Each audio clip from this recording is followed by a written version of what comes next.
আবদুল্লাহ। তিনি পারস্য, তৎকালীন ইরাক, ইরান, তুরস্কের কিছু এলাকারই পারস্য দেশ, উজবেকিস্তান, এটা পারস্যের অন্তর্ভুক্ত ছিল। বাদশাহ আবদুল্লাহ যত সাধক, প্রেমিক, সুফি, দরবেশ, দার্শনিক, সাহিত্যিক, প্রাবন্ধিক তাদেরকে নিমন্ত্রণ করেছেন।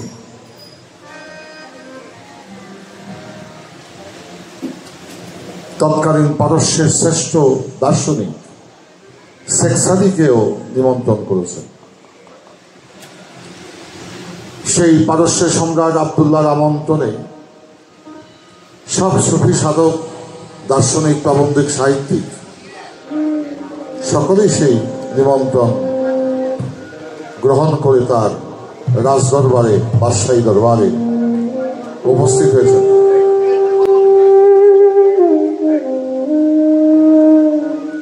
তো সব যখন গিয়েছেন, প্রবেশ করেছেন,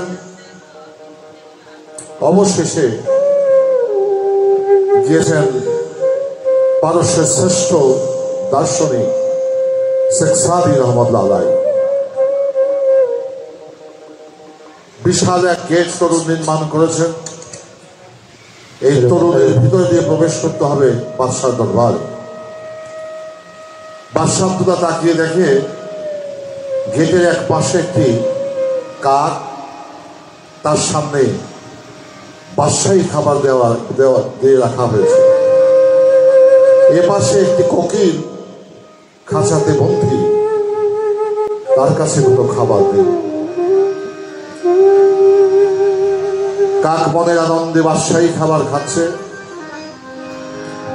কোকিল ক্ষুধার্ত হয়ে মনের ব্যথায় দুই চোখের পানি ছেড়ে কাঁদছে।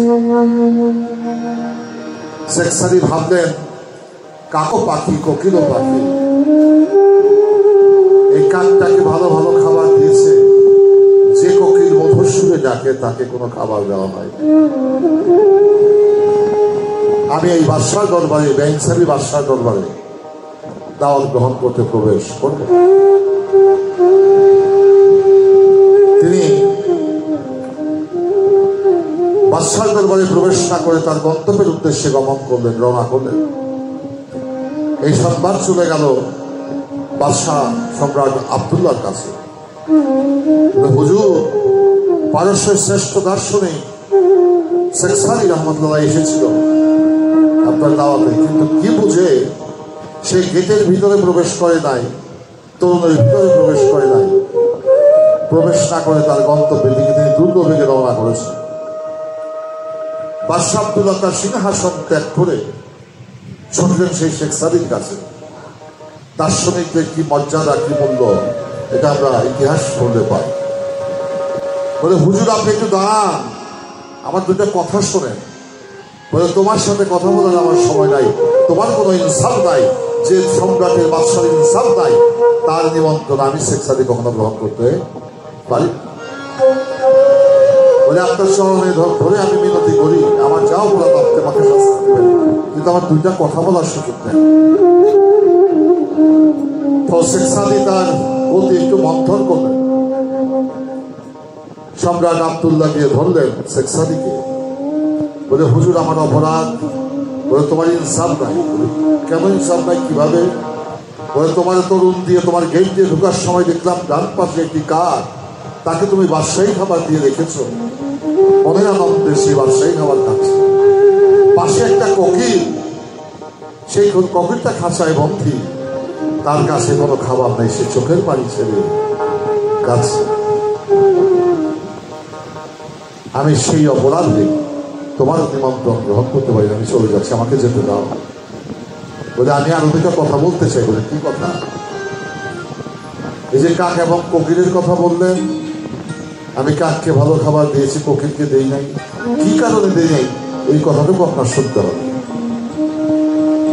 বলে, কাক হুজুর তার ডাক কেমন? বলে, কর্কশ।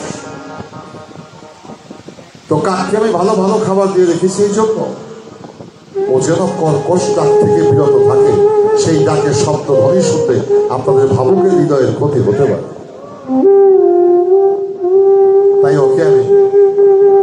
ভালো খাবার দিয়ে ভরিয়ে রেখেছি।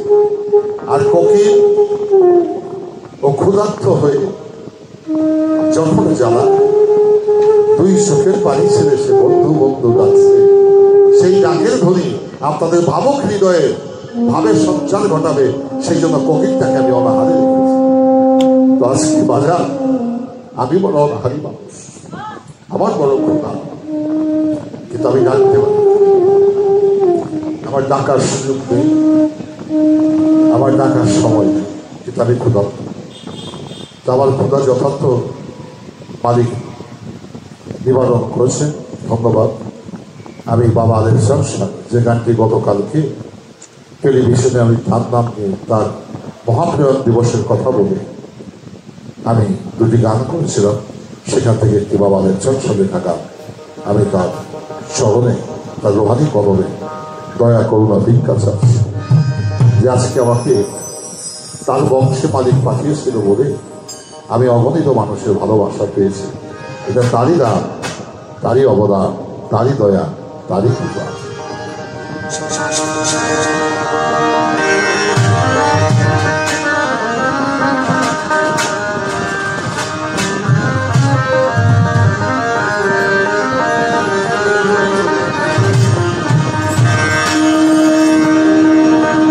যদি তুই খায়া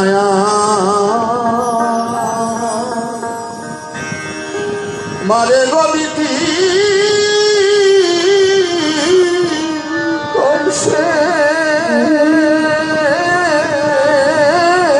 হইত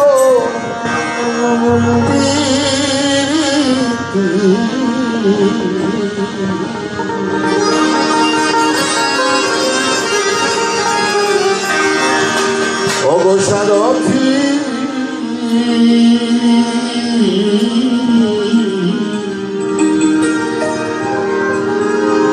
তোর সাথে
দেখছি